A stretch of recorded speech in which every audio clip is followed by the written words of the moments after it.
V കുഞ്ഞികൃഷ്ണനെ അനുകൂലിച്ച് പയ്യന്നൂരിൽ ഒരു പ്രകടനം നടക്കുന്നു. അതിന് തത്സമയ ദൃശ്യങ്ങളാണ്. പയ്യന്നൂരിൽ CPM അത്രമാത്രം മേലോട്ടമുള്ള മണ്ണാണ്. അവിടെയാണ് ഇപ്പോൾ വി കുഞ്ഞികൃഷ്ണനെ അനുകൂലിച്ചുകൊണ്ടുള്ള പ്രകടനം. അവിടെ നിന്ന് വിശദാംശങ്ങളുമായി അരുൺ പാറയ്ക്കൽ ചേരുന്നു. അരുൺ, അസാധാരണമാണ് പയ്യന്നൂരിൽ ഇങ്ങനൊരു പ്രകടനം. ഇതിനാരാണ് ഈ പ്രകടനത്തിന് നേതൃത്വം നൽകുന്നത്? വിശദാംശങ്ങൾ എന്താണ്? പ്രജിൻ, അസാധാരണമായ പ്രകടനമാണ്. ഇപ്പോൾ വി കുഞ്ഞികൃഷ്ണന്റെ വീടിന് മുന്നിൽ നിന്ന് പയ്യന്നൂർ ഈ നഗരത്തിലേക്ക്, അതായത് ഹൈവേയുടെ അടുത്തേക്ക് ഈ പ്രകടനം നീണ്ടിട്ടുണ്ട്. സാധാരണ പ്രവർത്തകരാണ്, പാർട്ടി പ്രവർത്തകരാണ് പ്രകടനത്തിന് നേതൃത്വം നൽകുന്നതെന്നാണ് ഇവർ പറയുന്നത്.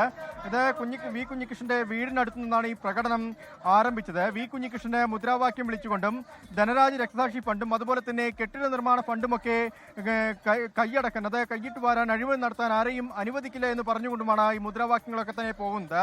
ഈ പ്രകടനത്തിൽ അമ്മമാരും കുട്ടികളും ഉൾപ്പെടെയുള്ള ആളുകളുണ്ട്. അവരിപ്പോൾ ഇവിടെ എത്തി പ്രകടനം ടൗണിൽ പ്രകടനം അഭിസംബോധന ചെയ്ത് സംസാരിക്കുകയാണ്. സാധാരണ പ്രവർത്തകരാണ് ഈ പ്രകടനത്തിലുള്ളത് എന്നാണ് പറയുന്നത്. എന്തായാലും അസാധാരണമായ ഒരു സംഭവമാണ്. CPMന്റെ ശരി, എന്തായാലും ആ വിവാദം പയ്യന്നൂരിൽ ആ രീതിയിൽ തന്നെ നിൽക്കുന്നു എന്നാണ് ഈ പ്രകടനങ്ങളിൽ നിന്നും മനസ്സിലാക്കാൻ കഴിയുന്നത്. ലോകത്തെവിടെയായാലും ഏത് സമയത്തും 24 വാർത്തകളും ഓഗ്മെന്റഡ് റിയാലിറ്റി പാക്കേജുകളും എക്സ്പ്ലെയിനറുകളും വിശദമായി കാണാൻ ഞങ്ങളുടെ YouTube ചാനൽ നിങ്ങൾക്ക് സബ്സ്ക്രൈബ് ചെയ്യാം.